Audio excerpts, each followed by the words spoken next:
12절의 말씀 보도록 하겠습니다.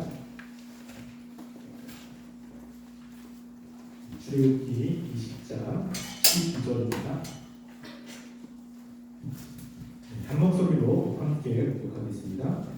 내 부모를 공경하라. 그리하면 내 하나님 여호와가 내가 준 땅에서 내 생명이 되리라. 아멘.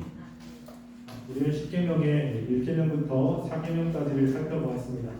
1계명부터 4계명까지는 하나님에 대해서 우리가 어떻게 해야 되는지 이것을 같이 살펴보았죠. 그래서 하나님을 사랑한다고 한다면 우리는 1계명부터 4계명의 계명들을 잘 지켜야 됩니다. 말로는 하나님을 사랑한다고 이야기하지만 실제로 1계명부터 4계명까지의 내용을 지키지 않는다면 그 사람의 하나님을 사랑한다라고 하는 것은 거짓말입니다. 그래서 하나님을 사랑하는 것과 계명을 지키는 것은 긴밀한 연관성을 가지고 있죠. 왜냐하면 계명을 지키는 것은 좀 쉽진 않습니다. 그런데 그 계명을 지키는 이유가 하나님에 대한 사랑이기 때문에 그 계명을 지키려고 애를 쓰는 것입니다. 그래서 하나님에 대한 사랑이 더 깊고 깊을수록 그 계명을 잘 지키려고 노력하고 애를 쓰는 모습이 나타나기 때문에 그렇죠. 우리가 오늘부터는 이제 사람과 사람과의 관계 속에서 하나님이 원하시는 삶의 모습이 어떤 것인지를 함께 살펴보려고 합니다. 그럴 때 우리가 사람과 사람 사이에 지켜야 될 계명이 5계명부터 10계명의 내용인데 순서는 굉장히 중요합니다. 이것이 중요성의 순서에 따라서 기록되어 있습니다. 그래서 하나님이 볼 때 가장 중요한 사람과 사람과의 관계 속에서 가장 중요한 계명 첫 번째가 뭐냐면 부모님을 공경하라라고 하는 겁니다. 우리가 볼 때는 부모님을 공경하라라고 하는 것보다 살인하지 말라 이게 더 큰 계명인 것 같아요. 그래서 살인하는 사람이 이 사회에서는 더 큰 형벌을 받죠. 그런데 하나님은 다르다는 것입니다. 우리가 하나님의 말씀대로 잘 살아갈 때 하나님이 말씀하신 순서가 우리의 삶 가운데 나타나게 돼요. 근데 이 순서가 깨지면 이제 그 사람은 하나님이 보시기에 올바른 삶이 아니라는 겁니다. 가장 마지막에 뭐냐면 탐심이 나오죠. 무엇인가를 탐하는 거예요. 그래서 하나님의 말씀대로 살아가는 사람들은 살인하지 말라, 간음하지 말라, 이웃에 대해서 것에 도둑질하지 말라, 거짓 증거하지 말라라는 탐심, 이것이 마지막이에요. 내가 원해도 그 원하는 것이 다른 사람을 해하는 것이라면, 그리고 다른 사람의 것을 파괴하는 것이라면 내가 원하는 것들을 내려놓는 거죠. 그런데 이제 이 순서가 거꾸로 되는 거예요. 내가 원하는 게 있어. 너무너무 원해. 근데 그것 때문에 다른 사람을 죽입니다. 다른 사람의 것을 훔칩니다. 다른 사람에 대해서 거짓말을 합니다. 이러면 하나님이 말씀하시는 질서를 역행하고 있는 거예요. 점점점 우리가 타락하면 타락할수록 하나님이 말씀하신 질서를 역행하는 일들이 벌어지게 됩니다. 이제 우리가 이따가 보겠지만, 그래서 점점점 타락하면 타락할수록 부모님에 대해서 별로 중요하지 않아요. 부모님보다 다른 게 더 중요합니다. 부모님에 대해서 말씀한 대로 공경하지 않아요. 더 중요한 건 뭐냐면 내가 하고 싶은 거, 내가 원하는 거, 내가 하려고 하는 것이 훨씬 더 중요하고, 그것 때문에 다른 사람을 해하고 다른 사람한테 악담을 하고 그리고 거짓말하는 것을 정당화시키는 거예요. 왜냐하면 내가 하고 싶은 것들을 해낸다라고 하는 것 때문에. 이렇게 살아간다면 이것은 하나님이 원하시는 삶과는 다른 삶을 살고 있는 것입니다. 그래서 우리가 하나님이 원하시는 삶을 산다고 한다면 하나님이 만드신 그리고 말씀하신 이 질서가 우리 가운데 있어요. 그래서 하고 싶지만 하나님이 말씀하신 그 5번째, 6번째, 7번째 이 계명들이 나에게 훨씬 더 중요하고, 그리고 뒤에 있는 계명들은 조금 이렇게 손해를 보는 일들이 있어야 된다는 것입니다. 그 중에 가장 먼저 하나님이 말씀하신 것이 바로 내 부모를 공경하라고 하는 거예요. 이건 굉장히 중요한 것입니다. 우리는 그냥 부모님을 공경하는 것이 뭘 그렇게 중요하지? 라고 생각할 수 있지만 하나님은 다른 어떤 것보다 이것을 가장 중요하게 여긴다는 거예요. 그래서 우리가 다른 계명과 함께 이 부모님을 공경하는 계명을 이렇게 대조해서 살펴보면 다른 계명과 조금 다른 것이 있어요. 이 계명이 조금 다르거든요. 특별히 이제 1계명부터 3계명 그리고 4계명과 5계명은 좀 비슷합니다. 그리고 6계명부터 10계명이 조금 달라요. 여러분 혹시 어떤 게 다른지 알겠습니까? 이 계명들 뭐죠? 그렇죠, 맞아요. 다른 거는 하지 말라 해요. 근데 이 계명은 뭐죠? 적극적으로 하라는 거예요. 그러니까 이 다른 거는 하지 마, 이거 하면 안 돼, 여기에 포커스가 있다면 하나님이 이 계명에는 뭐죠? 적극적으로 해야 되는 거예요. 왜냐하면 중요하기 때문에 그렇습니다. 그리고 이 계명은 다른 계명과 다르게 또 한 가지 중요성이 있어요. 이거는 다른 9개의 계명과 다르게 뭐가 있죠? 여기에는 축복이 기록되어 있습니다. 그래서 계명 12절 보면 내 부모를 공경하라. 그리하면 내 하나님 여호와가 내가 준 땅에서 네 생명이 길리라라고 이야기합니다. 뭐죠? 축복이 있어요. 축복이. 그랬다는 것은 뭐냐면 굉장히 중요한 거예요. 이 계명은 축복과 연결되어 있을 정도로 네가 부모님을 공경하는 거 원하지 않느냐? 그러면 축복을 위해서라도 부모님을 공경하라고 하는 거예요. 그래서 하나님께서 이렇게 말씀하시는 것은 이 계명이 너무너무나 중요하기 때문에 그렇습니다. 그래서 우리가 부모님을 공경하지 않는 거 괜찮지, 뭐 다른 게 더 중요하지 않아? 라는 생각을 갖는다면 그거는 개인적인 생각이고요. 하나님은 그렇게 얘기하지 않아요. 왜냐하면 우리가 여기에서 이야기하는 공경하다라고 하는 단어 있죠. 그럼 공경하다. 그 공경하다는 단어가 그 히브리 말로는 카바드라고 하는 단어예요. 카바드라고 하는 단어인데 이 단어는 두 대상에게만 쓰입니다. 딱 두 대상. 하나는 여기서 이야기하는 것처럼 부모님을 공경해라. 그리고 신명기 5장 16절에도 뭐냐면 그 단어가 나오는데 거기도 뭐라고 이야기냐면요. 너는 내 하나님 여호와께서 명령하신 내 부모를 공경해라 라고 하는 단어로 쓰입니다. 그러니까 공경하라는 누구한테만 쓰여요? 우선 인간 사회에서는 부모님에게만 쓰이는 거예요. 근데 이 단어가 또 쓰이는 문장이 있어요. 그 문장을 한번 찾아볼까요? 자, 어디서 쓰냐면요. 잠언 3장 9절입니다. 잠언 3장 9절.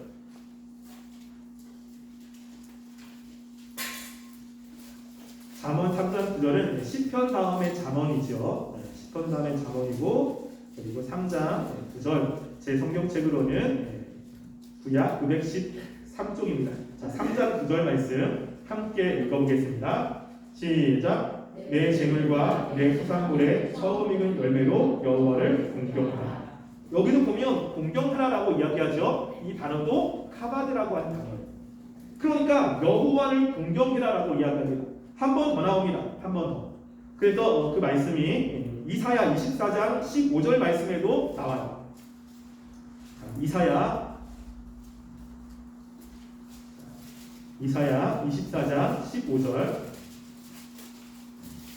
제 성경책으로 구약 994쪽입니다.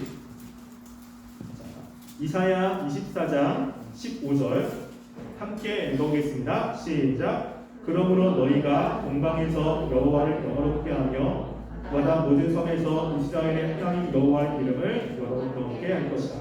아멘. 여기 보면 목사님 여기 공경하다라고 하는 단어가 없는데요? 라고 할 수 있죠. 그러니까 우리나라 말로는 공경하다가 없습니다.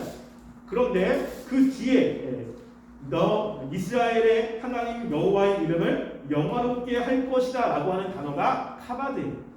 그래서 이스라엘 하나님 여호와의 이름을 공경할 거라 라고 이야기합니다. 여러분 그렇다는 것은 부모님을 공경하는 것 그리고 하나님을 공경하는 것이 같다는 겁니다.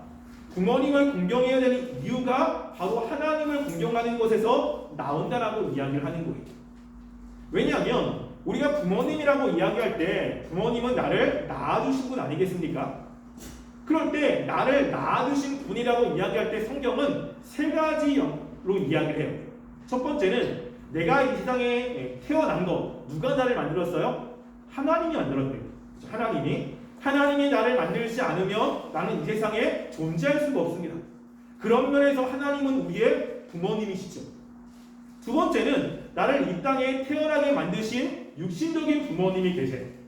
그렇죠? 여러분의 지금 부모님. 그러니까 하나님이 이 땅 가운데 우리를 태어나게 만드는데 태어나게 만들 때 누구를 사용하십니까? 여러분의 육신적인 부모님을 사용하는 거예요. 하나님께서 나를 이 땅 가운데 태어나겠구나. 이 땅 가운데 나를 만드셨구나. 감사하다라고 하면 그것이 어디로 가죠? 부모님과 함께 부모님을 통해서 나를 만드셨구나라고 생각하게 되어 있다는 것이죠. 세 번째는 또 하나가 뭐냐면요. 우리가 이제 영적으로 하나님의 자녀가 됩니다. 그것을 우리는 거듭남, 다시 태어남이라고 이야기를 하죠. 그래서 나를 영적으로 하나님의 자녀로 이끌어가는 분들, 선생님들을 가리켜서 부모님이라고 이야기를 해요. 그래서 육신적으로 무엇인가를 먹여주거나 입혀주진 않지만 하나님의 말씀을 계속해서 이야기를 해주고 내가 말씀대로 살도록 양육하고 인도하시는 분을 성경에서는 부모님이라고 이야기를 합니다. 그래서 이 부모님이라고 할 때 세 종류를 이야기를 해요. 근데 그 중에 여기서는 이제 육체적인 부모님을 이야기를 할 때는 이제 하나님께 공경하는 것처럼 부모님께 공경해야 된다는 것입니다. 부모님께 원망해요. 왜 이런 부모님이 계시지? 왜 이 부모님이 왜 우리 부모님 왜 이래? 라고 이야기를 하는 것은 누구에게 불평을 하는 거냐면 그 부모님을 통해서 나를 이 땅 가운데 낳게 하신 하나님에 대한 원망이 포함되어 있는 거예요. 왜냐하면 이 땅 가운데 나를 지금 여러분이 섬기고 있는 그 부모님에 의해서 태어나게 하신 분은 하나님이기 때문에 우리 부모님 왜 이래? 나 부모님 말씀대로 안 살 거야. 부모님 막 멸시하고 무시해요. 그것을 뭐라고 하나님은 보시냐면 하나님께 대해서 그렇게 하는 것으로 간주하고 계시는 거예요. 그래서 성경에 부모님을 잘 섬기는 사람들은 하나님께서 복을 주셨고 부모님을 멸시한 사람들에게 하나님께서는 징계를 주시는 것을 우리는 좀 보게 돼요. 여러분 부모님을 참 잘 섬긴 사람 가운데 여러분이 알고 있는 사람이 한 명 있습니다. 특별히 구약에 누가 있죠? 아브라함의 아들 이삭이죠. 이삭. 아브라함이 하나님의 명령대로 이삭을 제물로 삼으려고 간 거예요. 그때 그 이삭의 나이가 한 18살 정도 된다고 보거든요. 그때 아브라함의 나이는 118살이에요. 118살의 할아버지와 18살의 그 건장한 아들, 여러분 싸우면 누가 이기겠습니까? 당연히 아들이 이기죠.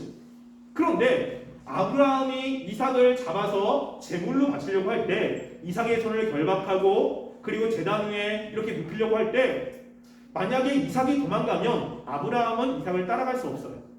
이삭이 힘으로 아버지 아브라함을 제압하면 아브라함은 이삭을 그렇게 할 수 없습니다.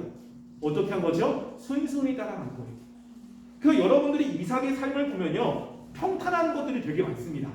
어렵지 않고 특별히 뭔가 이렇게 어려운 것이 별로 없어요. 하나님의 축복이라고 이야기를 하죠. 또 하나는 어디서 나오냐면요, 여러분 룻기에 보면 룻이 나오죠. 룻이 시어머니 나오미를 굉장히 잘 공경을 했습니다. 그때 하나님께서 그 룻에게 축복을 해주시죠. 그 성경에 보면 이 부모님께 잘한 사람들에게 하나님이 축복을 많이 해주시는 것을 보게 돼요. 그 반대로 부모님의 말씀대로 살지 않는 사람들에게는 하나님께서는 징계하시죠. 그 대표적인 한 사람만 보겠습니다. 우리가 사무엘상 2장 22절부터 25절 말씀 볼까요? 사무엘상 2장 22절부터 25절입니다.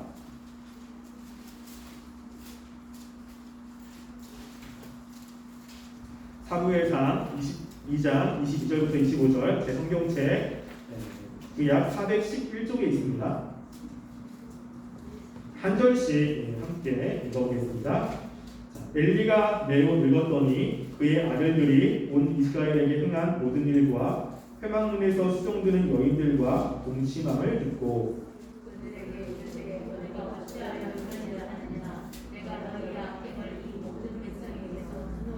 내 아들들아 그리하지 말라. 내게 들리는 소문이 좋지 아니하니라.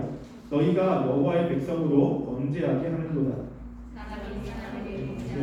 하나님이 심판하리라. 만일 사람이 여호와께 범죄하며 누가 그를 위하여 강구하겠느냐. 그들이 자기 아버지 말을 듣지 아니하니 이는 여호와께서 그들을 죽이기로 뜻하셨느니라. 아멘. 여기 보면 엘리와 그의 아들들에 대해서 이야기합니다. 이 엘리가 아들들의 그 잘못에 대해서 이야기를 하는 거예요. 야, 너희들 그렇게 하면 안 돼. 너희들 그렇게 하면 하나님께서 너희들을 그냥 두지 않을 거야 라고 이야기를 합니다. 그런데 이 아들들이 부모님의 아버지의 말을 듣지 않아요. 왜 듣지 않는다라고 25절 하반절에 이야기하냐면 여호와께서 그들을 죽이기로 뜻하셨음이니라라고 이야기합니다. 그래서 죽이기로 뜻한 사람들의 모습 가운데 부모님의 말씀을 듣지 않는 거예요. 그러면서 하나님께서 주시는 징계를 받고 있다는 것입니다. 그래서 성경에 보면 부모님의 말씀을 듣지 않을 때 징계를 주신다라고 하는 이야기가 성경에 굉장히 많습니다. 여러분 의외로. 그러니까 다른 사람들을 죽이면 반드시 죽여라. 다른 사람의 것을 탐하면 어떻게 해라 저렇게 해라 라고 이야기하는 것과 함께 부모님께 말씀을 듣지 않으면 하나님의 징계를 한다는 이야기가 성경에 많은데요. 그 중에 제가 몇 군데만 읽어드릴게요. 자, 잠언 30장 17절 말씀 찾지 마세요. 잘 들어보세요. 아비를 조롱하며 어미 순종하기를 싫어하는 자의 눈은 골짜기의 까마귀에게 쪼이고 독수리 새끼에게 먹히리라 라고 이야기합니다. 굉장히 잔인하죠. 여러분 눈은 굉장히 좀 예민하잖아요. 그 눈에 피클이나 모래가 들어가면 굉장히 아파요. 그런데 아비를 조롱하며 어미 순종하기를 싫어해. 그러면 그 눈을 까마귀에게 쪼인다는 거 얼마나 아프겠습니까? 자, 신명기 27장 16절에 보면 이렇게 이야기해요. 그의 부모를 경홀히 여기는 자는 저주를 받을 것이라 할 것이요 모든 백성은 아멘할지니라 라고 이야기합니다. 부모님을 저주하고 경홀히 여겨요. 가볍게 여겨요. 하찮게 여기고 부모님을 막대하는 사람을 하나님께서는 저주를 받게 한다. 그럼 백성들은 아멘이라고 이야기합니다. 하나님이 그렇게 하시겠다는 거죠. 잠언 20장 20절의 말씀에 보면 자기 아비나 어미를 저주하는 자는 그의 등불이 흑암 중에 꺼짐을 당하리라 라고 이야기해요. 아버지나 어머니는 저주를 퍼부어요. 그러면 그의 등불이 꺼져요. 앞으로 하는 모든 것에 밝은 일이 없다는 것입니다. 삶이 앞으로 어두울 거라는 거예요. 하나님이 이렇게 약속하신 겁니다. 그러니까 이 말씀들을 보면 하나님께서 부모님의 공경하는 것을 얼마나 중요하게 여기고 있는 것을 보게 되죠. 근데 점점점 시대가 어두우면 어두울수록 이런 모습이 사라져요. 하나님으로부터 멀어지면 멀어질수록 이런 모습이 없어집니다. 우리가 그것을 두 군데 말씀을 통해서 한번 확인해 볼게요. 자, 로마서 1장 28절 말씀 볼까요? 로마서 1장 28절 말씀. 로마서는 신약의 사도행전 뒤에 있습니다. 로마서 1장 28절. 28절부터 30절까지 말씀 볼게요. 대성경책 신약 240쪽입니다. 함께 읽어보겠습니다. 시작. 또한 그들이 마음에 하나님 두기를 싫어하며 하나님께서 그들을 그 상실한 마음대로 내버려 두사 합당하지 못한 일을 하게 하셨으니 곧 모든 불의, 수와, 탐욕, 악의가 가득한 자요 시기, 살인, 분쟁, 사기, 악독이 가득한 자요 수근수근하는 자요 비방하는 자요 하나님을 미워하는 자요 능욕하는 자요 교만한 자요 사랑하는 자요, 악을 도모하는 자요, 부모를 거역하는 자요. 여기 보면 하나님이 버린 사람들에 대해서 이야기를 해요. 그래서 그들이 그 상실한 마음대로 죄악된 행동대로 그대로 드신다는 거예요. 그래서 하나님이 보시기에 합당하지 않은 행동을 계속해요. 근데 그 행동 가운데 하나가 뭡니까? 30절에 보면 부모를 거역하는 것이 있는 거예요. 또 디모데후서 3장 2절부터 5절도 한번 볼까요? 네, 마지막으로 자, 디모데후서는 신약 뒤쪽에 있습니다. 자, 디모데후서 3장 2절부터 5절까지 대성경책으로 신약 345쪽입니다. 디모데후서 3장 2절부터 5절까지 함께 읽어보겠습니다. 시작. 사람들이 자기를 사랑하며 돈을 사랑하며 자랑하며 교만하며 비방하며 부모를 거역하며 감사하지 아니하며 거룩하지 아니하며 무정하며 원통함을 풀지 아니하며 모함하며 절제하지 못하며 사나우며 선한 것을 좋아하지 아니하며 배신하며 조급하며 자만하며 쾌락을 사랑하기를 하나님 사랑하는 것보다 더하며 경건의 모양은 있으나 경건의 능력을 부인하니 이 같은 자리에서 내가 돌아서라. 아멘. 이 말씀은 뭐냐면요 3절 1절에 말세에 고통하는 때가 있다는 거예요. 이 말세라는 것은 예수님이 다시 오시는 그때입니다. 그때 점점 이 세상은 타락하고 하나님이 원하시지 않는 모습들이 사람들 삶 가운데 나타나는데 그 중에 하나가 뭡니까? 부모를 거역하는 것이 있는 거예요. 점점점 예수님이 오실 때가 가까우면 가까울수록 이 세상이 타락하면 타락할수록 나오는 모습이 뭐냐면요, 부모님을 거역합니다. 여러분 지금 가끔가다 뉴스에서 그 자녀들이 부모님을 죽이는 일들이 많이 나타나는 것을 보게 되죠. 부모님이 갔는데 부모님이 화나게 했대요. 자기가 원하는 것들을 안 사줬거나 아니면 부모님한테 꾸중을 들었다. 그런데 또 가가지고 부모님을 죽이는 사람들이 의외로 좀 많이 나타나게 되고, 그리고 집에서도 부모님의 말씀을 잘 안 들어요. 저희 집에도 보면 제 딸 사랑이도 부모님 말씀 잘 안 듣습니다. 막 무시하고. 그런데 하나님을 모르면 뭐 그럴 수 있죠. 왜냐면 죄가 있으니까. 근데 하나님을 알고 하나님의 계명을 아는 사람들은 부모님 때문에도 있지만 누구 때문에? 하나님의 말씀이 있어요. 하나님이 그것을 원하기 때문에 하나님을 사랑하면 하나님이 말씀대로 그렇게 하려고 애를 쓰는 거죠. 물론 화가 나거나 그랬을 때 부모님한테 심한 말도 하고 그럴 수도 있죠. 근데 그러고 난 다음에 어떻게 해요? 우리는 회개하고 부모님께 다시 한번 손을 내밀고 죄송하다고 하면서 그 관계를 유지하려고 애쓰는 것이 있다는 것입니다. 여러분 하나님께서는 이 부모님을 공경하는 것을 굉장히 중요하게 여겨요. 부모님을 공경하지 않으면 그 하나님이 말씀하시는 그 모든 계명들이 질서가 깨지기 때문에 그렇습니다. 여러분 부모님 공경하는 거 하나님은 그렇게 가볍게 여기지 않고 있다는 겁니다. 그래서 여러분들이 부모님에게 어떻게 하고 있는지 한번 생각해 보세요. 그래서 내가 하나님 말씀대로 잘 살아야겠다라고 한다면 여러분들은 부모님의 말씀에 순종하는 것이 필요합니다. 부모님 말씀을 따르려고 하는 거예요. 부모님이 나한테 해준 게 뭐가 있는데 부모님 나한테 상처받았지 뭐랬어. 물론 그럴 수도 있죠. 그런데 그 부모님보다 하나님이 나를 그 부모님 밑에서 태어나게 하시고 거기서 자라게 하시는 거예요. 여러분이 하나님이 나를 구원하시고 그리고 거기에 대한 감사함과 하나님의 사랑이 있다면 당연히 그것은 하나님의 말씀의 순종, 즉 부모님께 공경하는 것으로 나타나야 됨을 이야기를 하고 있습니다.